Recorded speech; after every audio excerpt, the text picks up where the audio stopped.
It's the Blues Rock Show with Pete Francis and Willie Witten. Welcome to the Blues Rock Show. Pete Francis alongside Willie Witten. Make sure to hit that subscribe button and the notification bell to get all the latest videos. Willie, we're doing something a little bit different this week. We have a theme to this week's show, and this is going to be the Blues Rock Crypto Show and how it relates to music and blues rock. Obviously, crypto has been in the news a lot lately. You can't go anywhere without hearing about it. Dogecoin, all that stuff. So we're going to talk about that today. And our first topic, Willie, is going to be NFTs in music. They seem to be gaining some steam. So what are your thoughts about NFTs in music? And can you explain what an NFT is to our viewers who might not be familiar with it? I can to the best of my ability. An NFT is what is called a non-fungible token. The layman's terms for it, I guess, would be a certificate of authenticity. It signifies uniqueness. So if we got deeper into it, there are some contractual things that are written into the blockchain, what happens every time it changes hands, how it's kept track. But in general, it's a certificate of authenticity and uniqueness in a digital world where a lot of things can be quickly reproduced, forged, changed, etc. I don't know if that's the best description, but I hope it gives a basic idea of what we're talking about. So it's basically distinguishes ownership in a digital way. Yes, that's the best way to describe it. And so, Willie, do you think this is probably a way musicians can start making some more money now? It's another avenue for them? I think yes. Basic answer, yes, absolutely. It's already happened. Kings of Leon released an album, first people to release an album as an NFT. Eminem has gotten in on it as well. He released some digital action figures as NFTs in some unique, unheard of, unreleased beats. So will it happen? Yeah, it's going to happen. To what degree, I don't know. People are talking about using it for ticket sales. When people go sell tickets on the secondary market, perhaps they can't be scalped, or perhaps every time they change hands, an artist gets a little bit of cut of that difference. So there are applications. The one I think is coolest, and at least as a consumer, the one that I would be interested in is little gems like, you know, those hidden tracks you'd see, or those bonus tracks that get printed on re-releases. I think those would be cool as NFTs. I think people would pay through the nose for some of these hidden tracks and re-releases of old songs that maybe haven't hit the mainstream. Pete, it's new and I don't know, but I think it's going to happen. To what degree is anyone's guess. Yeah, Willie, with the NFTs, I think you're onto something there with bonus tracks or unreleased tracks that a musician could release as an NFT. I think there would probably be a lot of interest in that. I do. And I think to make an analogous comparison, I look at NFTs of being another way to make digital merch. And with CD sales and album sales being consistently lowered, artists need to rely on other forms. And I think that if they're relying on merch now, I think NFTs are a future version of merch. So I think in that regard, I think they're going to be around to stay. Yeah, and now here in the US, things are kind of opening back up, but other parts of the world are not where we are in the United States as far as the vaccine and whatnot. So do you think other parts of the world maybe really start taking advantage of the NFT option because there's not much else that they can do right now?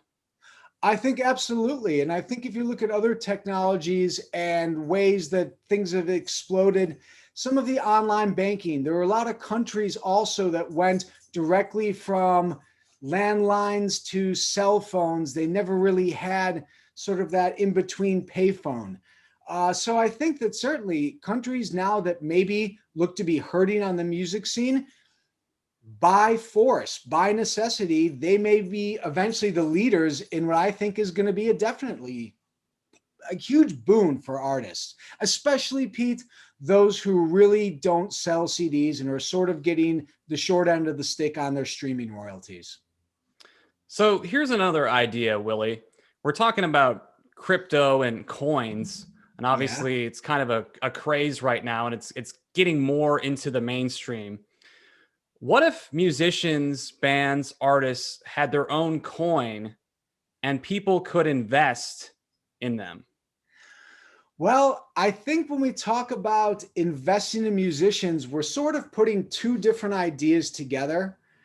There is something, actually, I should say, there certainly was something for a moment. Perhaps it still exists. It was called the HSX, the Hollywood Stock Exchange, where people could go buy and sell virtual stock of celebrities and movies, actors, actresses. That was in a virtual sense. If you marry that with the idea of GoFundMe, which is where you fund someone for a one-off time to become I don't know, an entrepreneur in this field or to help produce this movie or album, put them together. If you can buy and sell, but also invest and take dividends, they use the term branding. And we've used it sort of figuratively. What if we mean literally? What if people can become something that you can buy, sell, trade, and get dividends from?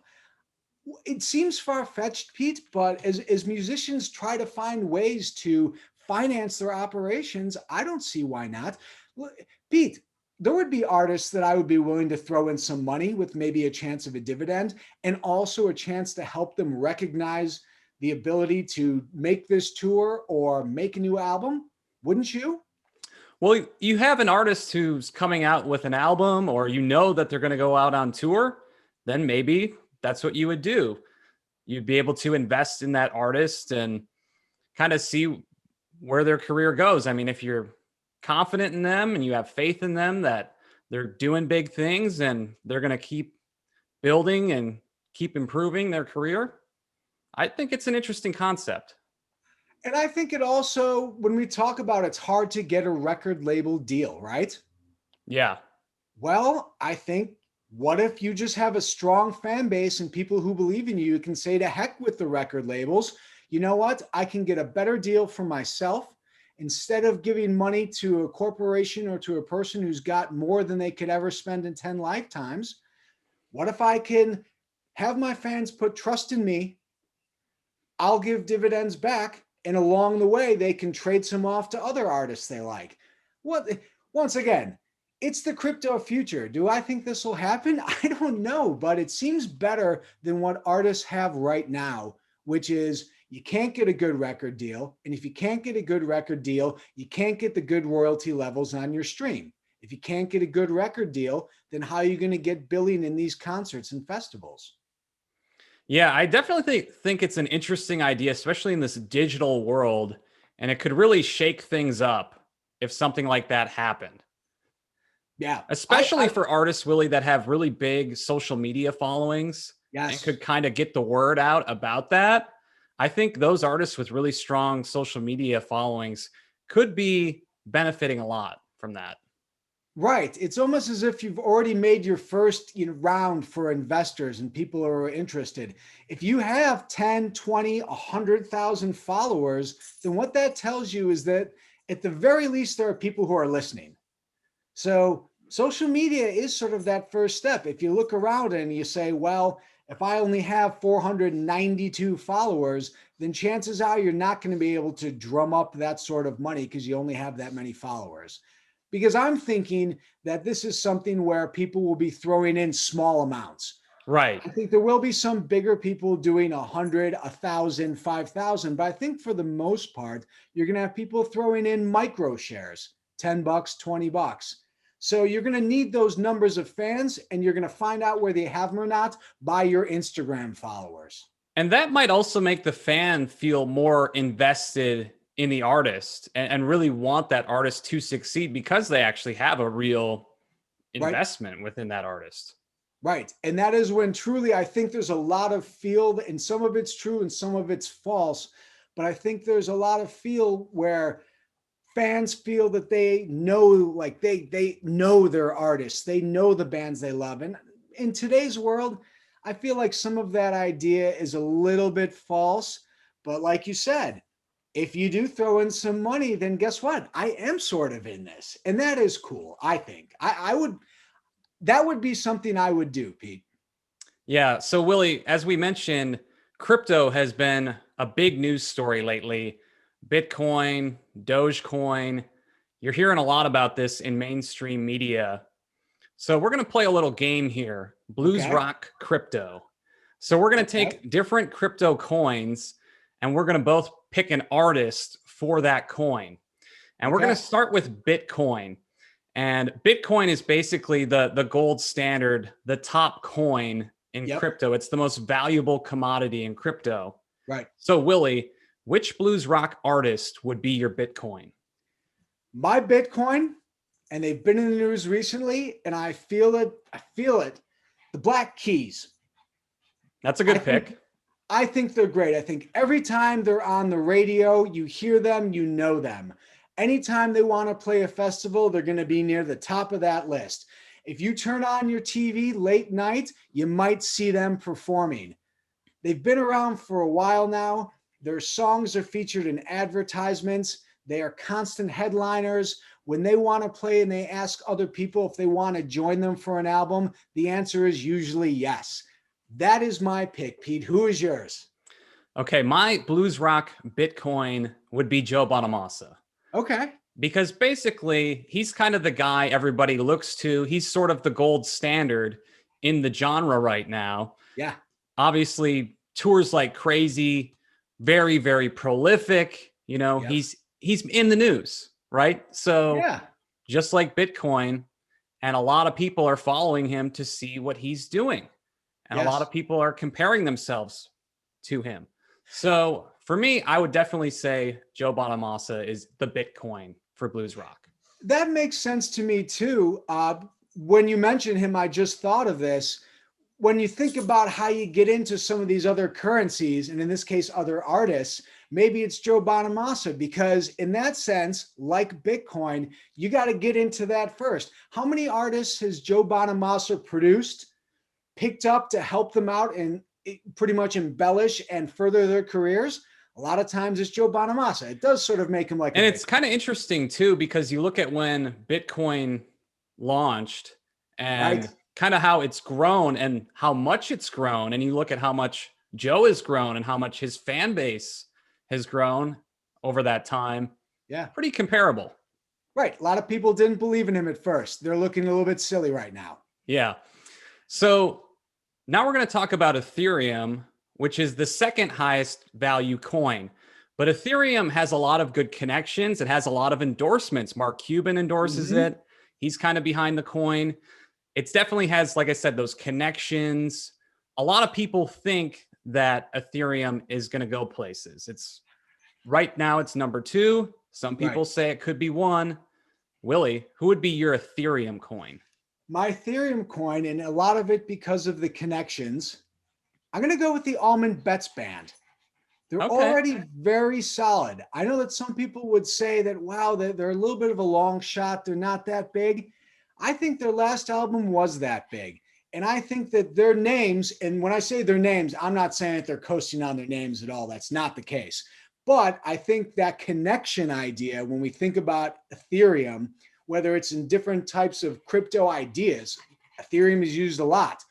The Almond Bets band, that's a name that's been around, and people are happy to, I guess in this case, invest their time into the band because they think, like Ethereum, it's going places. How about you, Pete? Who's your Ethereum? So for my Ethereum coin, I'm going with Gary Clark Jr. Okay. Because like Ethereum, Gary Clark Jr. has a lot of connections. He gets a lot of endorsements, celebrity endorsements. Right. So Gary Clark Jr., obviously pretty well known right now. I wouldn't put him as the Bitcoin at this point, but he certainly has the potential to be the Bitcoin at some point. Oh, and yeah, I think his music is great. He's been in commercials. His music's been in movies, you know, so he has all that going for him. You know, there's a lot of platforms, a lot of things built on Ethereum. A lot of things are being built, you know, around Gary Clark Jr. and with Gary Clark Jr. So he would be my Ethereum coin. Here's the next one, Pete, and I'm going to let you explain it because you explain it better than I do. And it's probably the most interesting one of the bunch. Dogecoin. Pete, what is Dogecoin?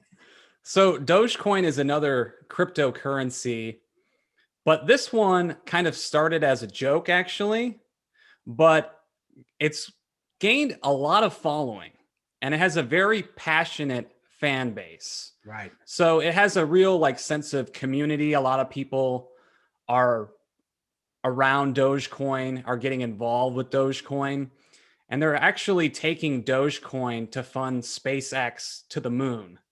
Right. So for this, we would say, who is the artist that is kind of shooting towards the moon, Willie? Who would be the Dogecoin that is, has that rabid fan base, a really strong sense of community with their fans, and that artist that is kind of heading to the moon? Right. And has gotten really big really quickly with people not really paying much attention at first, but man, have they exploded of late. Yeah. Pete, who is your blues rock Dogecoin? So my blues rock Dogecoin would be Kingfish, because everybody loves Kingfish. He's got a really nice fan base, and he's built it up very quickly. And he's definitely an artist that you think of that's shooting up to the moon. So Kingfish is my blues rock Dogecoin. Didn't he feature pretty high on one of our album of the year lists? Yeah, he did. His first album, and he obviously won a bunch of blues awards for that. So he's just doing well, and he's got a new album coming out here in a couple months, Willie. So we'll be checking that out as well. He just released that single. Yes, he did. I think the album is 662. That's correct. Looking forward to it. That could put him on the moon. This could be his album that puts him over the top. My choice for the blues rock Dogecoin is a little band called Larkin Poe. I'm assuming that most of our viewers have heard of Larkin Poe, but to people I know who aren't as vested in music, when they were on a morning talk show and performed, I can't tell you how many people were sending me texts and saying, "Oh, have you heard of these people? You and I have heard of them. They've been around for a while, but so has Dogecoin." It's only of late that they're really starting to get a ton of traction. People are really taking notice. They're being invited to play on shows, perform the morning and the night shows. They're selling out crowds. They're one album away too from going lunar, as we like to say. And they've built up that huge fan base online. Yes. The last coin we're going to make a comparison to is Ripple. This coin is a little bit different in that it's not as avant-garde. It had more authority support. Originally, the idea was to facilitate intercurrency across border transactions. So Pete, if I ask you who the blues rock Ripple coin is, what I'm really asking you is, who is someone who's maybe not going to blow up, maybe already did, maybe they never will, but if you drop yourself off in any place around the world, people have heard of this artist? I think I would probably go with Beth Hart as far as an artist in blues rock that is well known in different parts of the world. I think Beth Hart, very popular over in Europe. She's obviously got popularity here in the States. I think there's a lot of places where she's known and people really love her music. So if you're talking international artists, I think Beth Hart would definitely be up there. Yeah, I can't disagree with that. She has a massive following and it's very vast spatially. Yes. The person I'm going to go with Robert Cray. Okay. I'm going to go with him. He's won numerous awards, so he's certainly not a small-time figure. I think just about everyone knows him. But you take a look at his schedules. This is someone who plays giant events. He'll play smaller bars. He'll play halls, and you find him all over the globe. So he's a guy where I think his currency is good anywhere he goes. Awesome. All right, well, we touched on some interesting topics this week. What do you guys think about NFTs? Do they have a big future in music? Do you think the idea of investing in artists is something that is intriguing? Let us know in the comments. And then who are your coins? Your blues rock crypto? Let us know down in the comments section below. We'd love to hear what everyone has to say. But for now, he's Willie Witten. I'm Pete Francis. This is the Blues Rock Show. We'll see you next time.